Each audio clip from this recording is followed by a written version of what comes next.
Hello बच्चों, let's see the question. The question is select the non benzenoid aromatic compound. चार options हमें दिए हुए हैं। तो यहाँ पे की कंसेप्ट देख लेते हैं क्या हमारा यूज होगा इस क्वेश्चन में। तो जो की कंसेप्ट यूज होगा वो हमारे पास होगा बेंजीनॉइड स्ट्रक्चर्स क्या होते हैं, हमें ये पता होना चाहिए। Benzenoid structures. So benzenoid structure ऐसे स्ट्रक्चर होते हैं जिसमें सबसे पहली बात सिंपली बेंजीन रिंग प्रेजेंट हो। बेंजीन रिंग प्रेजेंट होनी चाहिए। जैसे कि फॉर एग्जांपल हम देख सकते हैं, ये हमारे पास बेंजीन रिंग है। अगर ये किसी कंपाउंड में प्रेजेंट है तो वो बेंजीनॉइड कहलाएगा। जैसे कि एक ये हो गया एग्जांपल।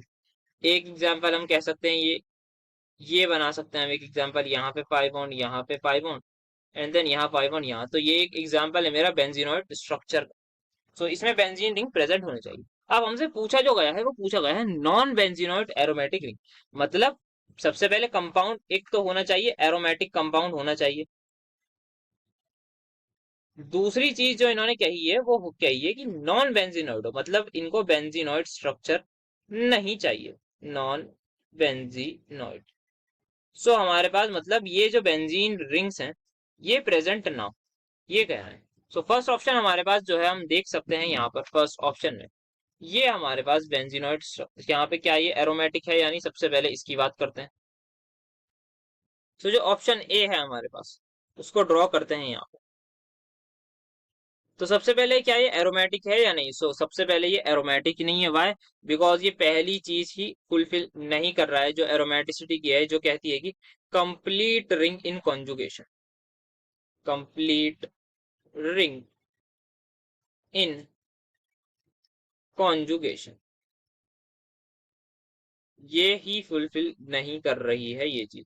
तो कंप्लीट रिंग कॉन्जुगेशन मतलब यहाँ रेजोनेंस ही नहीं है गई। तो ये क्या हो जाएगा हमारे पास? ये एरोमेटिक नहीं होगा, ये नॉन एरोमेटिक होगा। तो ये रेस से सीधा बाहर हो गया है क्योंकि हमें क्या चाहिए? सबसे पहले एरोमेटिक कंपाउंड चाहिए। सो इसको हम कट कर सकते हैं। देन डी ऑप्शन में जब हम देखेंगे तो हमारे पास एक साइक्लोहेक्सेनल है। साइक्लोहेक्सेनल में हम देखेंगे अगेन यहाँ पे कोई रेजोनेंस नहीं है, जो हमारे पास ए वाला क्राइटेरिया है वो फुलफिल नहीं हो रहा है। तो अगेन ये भी हमारे पास हो जाएगा नॉन एरोमेटिक। तो ये भी हमारी रेस से बाहर हो गया है। अब हमारे पास बचे हैं बाकी के दो ऑप्शन, तो इसको कट कर देते हैं। बी ऑप्शन देखते हैं। सो बी ऑप्शन में हमारे पास हमें गिवन है एक बेंजीन रिंग, बल्कि दो बेंजीन रिंग्स गिवन है हमारे पास कुछ इस तरीके से। एक बार पाई बॉन्ड्स का अरेंजमेंट देख लेते हैं। सो पाई बॉन्ड्स का अरेंजमेंट कुछ इस तरीके से है। देन यहाँ, यहाँ, ये। सो अब यहाँ पे क्या ये एरोमेटिक है? सबसे पहले यहाँ पे हम देख सकते हैं ऑप्शन जो ए था, कंप्लीट रिंग कॉन्जुगेशन है यहाँ पे। Complete ring conjugation. दूसरी जो चीज है वो है हमारे पास सारे के सारे एटम्स sp2 हाइब्रिडाइज्ड हैं।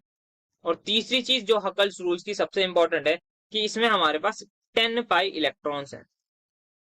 10 पाई इलेक्ट्रॉन्स प्रेजेंट है। कैसे? हम एक बार काउंट कर लेते हैं। तो यहाँ पे कितने पाई बॉन्ड है? यहाँ पे 5 पाई बॉन्ड्स हैं। सो एक पाई बॉन्ड में 2 इलेक्ट्रॉन होते हैं, तो 5 पाई बॉन्ड में 10 इलेक्ट्रॉन्स होंगे। तो ये हमारे पास क्या होगा? क्या यहाँ पे बेंजीन रिंग प्रेजेंट है? यस, यहाँ पे बेंजीन रिंग भी प्रेजेंट है। तो ये हमारे पास ऐसा कंपाउंड है जिसको हम कह सकते हैं ये एक बेंजीनॉइड कंपाउंड है। बेंजीनॉइड। साथ में बेंजीनॉइड के साथ साथ बेंजीनॉइड एरोमेटिक कंपाउंड है। तो this is the compound which is benzenoid and aromatic. But हमें क्या बताना है? हमें नॉन बेंजीनॉइड बताना है। तो ये भी हमारा आंसर नहीं होगा। अब लास्ट ऑप्शन की तरफ चलते हैं जो हमारे पास ऑप्शन नंबर सी है।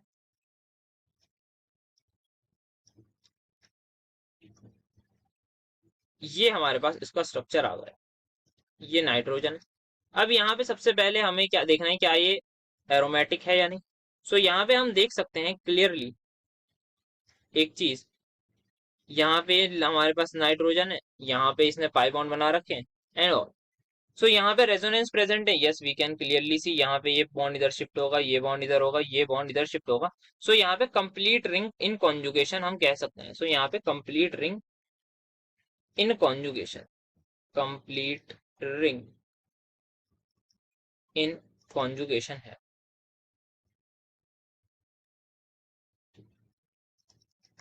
दूसरी चीज, क्या सारे एटम sp2 हाइब्रिड हैं? यस, हम देख सकते हैं सारे कार्बन तो sp2 हाइब्रिड हैं, बट क्या नाइट्रोजन है? तो नाइट्रोजन के लिए भी देख सकते हैं। तो नाइट्रोजन के लिए हम क्या काउंट करेंगे? एक सिग्मा बॉन्ड, दो sigma bond, and then this lone pair. So यहाँ पे दो सिग्मा बॉन्ड प्रेजेंट है plus one lone pair present है, तो हम कह सकते हैं all atoms are sp2 hybridise, तो मतलब प्लेनर है। तीसरी चीज जो एरोमेटिसिटी के लिए होती है वो क्या होती है? वो होती है हमारे पास कितने पाई इलेक्ट्रॉन्स है। सो यहाँ पे 1 2 3 4 5 6, तो यहाँ पे जो है 6 पाई इलेक्ट्रॉन्स प्रेजेंट है। Now some people will say कि ये लोन पेयर को हमने क्यों काउंट नहीं करा। एक बात ध्यान रखिएगा, जब भी कोई एटम पाई बॉन्ड जब भी किसी एटम ने पाई बॉन्ड बना रखा है, जब भी किसी एटम ने ऑलरेडी पाई बॉन्ड बना रखा है और वो रेजोनेंस में, तो उसका लोन पेयर फिर रेजोनेंस में कैलकुलेट नहीं होगा। मतलब कहने का ये है, यहाँ पे ये नाइट्रोजन ये पाई बॉन्ड बना रखा है, ये पाई बॉन्ड रेजोनेंस करेगा, बट दिस लोन पेयर, ये जो लोन पेयर है, ये can not take part in resonance, can't take part in resonance. ये बात ध्यान रखनी है। तो ये रेजोनेंस में टेक पार्ट नहीं करेगा, तो इसका मतलब ये पाई इलेक्ट्रॉन्स में भी काउंट नहीं होगा। That's why we have 6 pi electrons, and ये फॉलो कर रहा है, ये एक एरोमेटिक कंपाउंड है हमारे पास। अब बात आती है क्या ये बेंजीनॉइड है? नो, ये बेंजीनॉइड नहीं है, क्योंकि यहाँ बेंजीन रिंग नहीं है, यहाँ पे नाइट्रोजन है। सो एरोमेटिक के साथ साथ ये हमारे पास नॉन बेंजीनॉइड भी है। सो हमें ऐसा ही कंपाउंड चाहिए था जो नॉन बेंजीनॉइड हो और साथ में एरोमेटिक हो। सो हमारा आंसर हो जाएगा ऑप्शन नंबर सी। तो final answer is going to be option number C. Hope you understood it well. Best of luck.